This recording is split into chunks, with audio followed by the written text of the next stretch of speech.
Hello dear student, welcome to science classes में आज हम इन्वायरमेंट को आगे कंटिन्यू करेंगे और इम्पोर्टेंट फैक्ट्स को डिस्कस करेंगे। बायोमैग्निफिकेशन अनेक प्रदूषणकारी पदार्थ पारिस्थितिक तंत्र के खाद्य श्रृंखलाओं में स्थापित हो जाते हैं जिसे जैव सांद्रण कहा जाता है, जैसे BHC, DDT, 2,4-D, पारा आदि।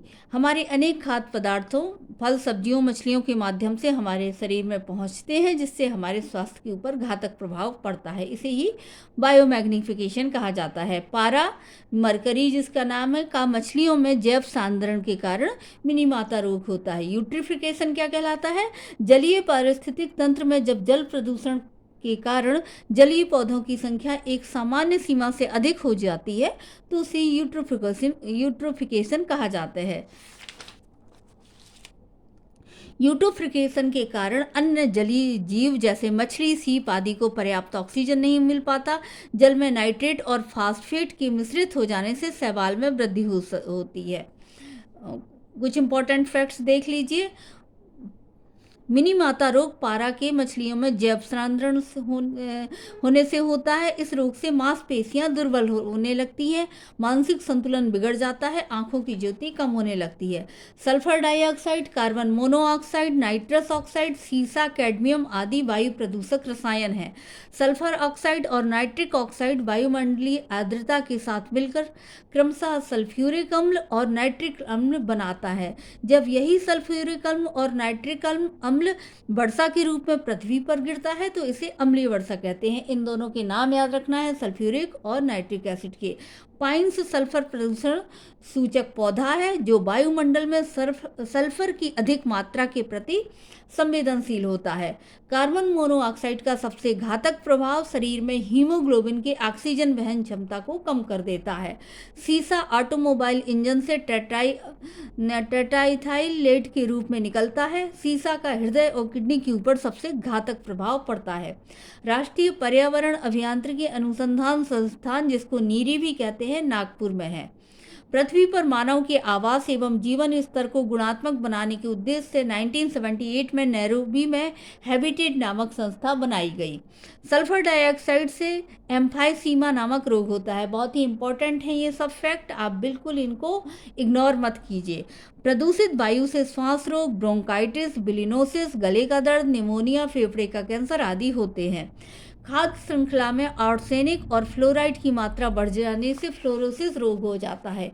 इस रोग में हड्डियों की कैल्सिफिकेशन होने से हड्डियां कमजोर हो जाती हैं। इन्वायरमेंट में, पर्यावरण में ये बहुत ही इम्पोर्टेंट है इसका रोल कि कौन सी बीमारी किस गैस से और किस प्रदूषक से होती है, इसलिए इन सबको याद रखिए। साल्विया, डहेलिया, चीड़, बरगद, जीनिया, ग्लेडियोलरन आदि प्रदूषण सूचक पौधे हैं। इन पौधों पर प्रदूषण के चिन्ह स्पष्ट दृष्टिगत होते हैं। हैजा हेपेटाइटिस टाइफाइड डायसूचना बायोमैग्निफिकेशन कहलाता है। यूरो 1 एवं यूरो 2 मानक का संबंध वाहनों से विभिन्न गैसों तथा धूल कणों के उत्सर्जन की सीमा निर्धारण से है। ईंधन में सीसा का प्रयोग एंटी नॉकिंग रेट बढ़ाने के लिए किया जाता है। ऑटोमोबाइल द्वारा 60 से 100 डेसिबल तीव्रता का ध्वनि उत्पन्न किया जाता है। बातचीत में ध्वनि की तीव्रता 50 से 60 डेसिबल होती है, जबकि 70 डेसिबल से अधिक 70 डेसिबल से अधिक ध्वनि की तीव्रता होती है तो उसका मानव के श्रवण शक्ति पर कुप्रभाव पड़ता है। आयनीकृत विकिरणों से होने वाले प्रदूषण को रेडियोधर्मी प्रदूषण कहते हैं। अल्फा धनावेशित, बीटा ऋणावेशित तथा गामा विद्युत चुंबकीय तरंगें होती हैं। रेडियोधर्मी पदार्थ स्ट्रांशियम 90 का जैव सांद्रण हमारे खाद्य श्रृंखला में है। 5 अक्टूबर को विश्व परिवेश दिवस, वर्ल्ड हैबिटेट डे 5 अक्टूबर को मनाया जाता है। वायुमंडल में 1 माइक्रोन से छोटे छोटे तैरते हुए धूल कण को एरोसोल कहा जाता है। Methane, carbon dioxide, nitrous oxide, ozone और आदि ग्रीन हाउस गैसों के अंतर्गत आते हैं। किस प्रदूषक के जल में अधिक सांद्रण से मिनीमाता रोग होता है? पारा का। आहार श्रृंखला में प्रदूषण का स्तर निम्नांकित अनुक्रम में बढ़ता है। जल पादप पादप, घोंघा, मछली, पक्षी। विश्व पर्यावरण दिवस 5 जून को मनाया जाता है। कार्बन मोनोऑक्साइड का मुख्य प्रभाव शरीर की ऑक्सीजन वहन क्षमता पर पड़ता है। निम्नलिखित व्यवसाय में लगे व्यक्तियों में से कौन से व्यक्ति को अपनी कोशिकाओं के डीएनए में स्थायी परिवर्तन का खतरा रहता है? इन 4 चीजों में कार्बन 14 समस्थानिकों का उपयोग करके अनुसंधान करने वाले, एक्सरे तकनीक वालों को और रंगरेज व रंगसाज को। सबसे अधिक एसिड वर्षा कहाँ होती है? नॉर्वे में होते हैं। विश्व परिवेश दिवस मनाया जाता है 5 अक्टूबर को। उथले स्तर वाले हैंडपंप का पानी पीने वालों में किस रोग की संभावना होती है? फ्लोरोसिस।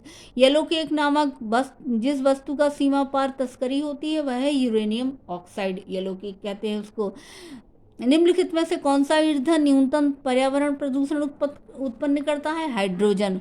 ओजोन के संबंध में असत्य कथन की यह हानिकारक इंफ्रारेड किरण को अवशोषित करता है।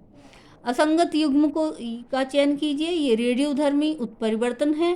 फ्लोरीन हड्डियों का कैल्सिफिकेशन है। आयोडीन थायराइड है। ये सब सही है।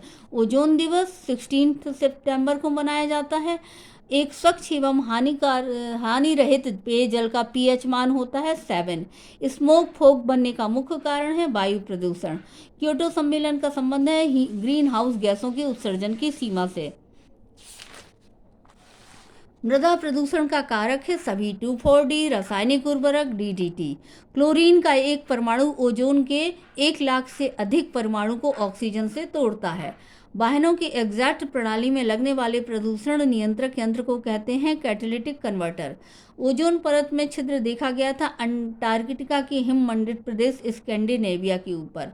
अम्लीय वर्षा के संबंध में कौन सा कथन असत्य है? अम्लीय वर्षा होने का मुख्य कारण वाहनों के धुएं से निकलने वाला कार्बन मोनोऑक्साइड, ये गलत है। बाकी सब सही है। अम्लीय वर्षा से संगमरमर से बने इमारतों का क्षरण होता है। उर्वरा शक्ति पर एसिड रेन से प्रतिकूल प्रभाव पड़ता है। एसिड रेन का जीव जंतुओं तथा पौधों के ऊपर प्रतिकूल प्रभाव पड़ता है। ट्रैफिक पुलिस के श्वास नली में कौन सा प्रदूषक तत्व होने की संभावना अधिक होती है? सीसा। भारतीय पर्यावरण अभियान अनुसंधान संस्थान स्थित है नागपुर में। तो ये सब बहुत ही इंपॉर्टेंट फैक्ट है, इनको आप जरूर रिवाइज करिए और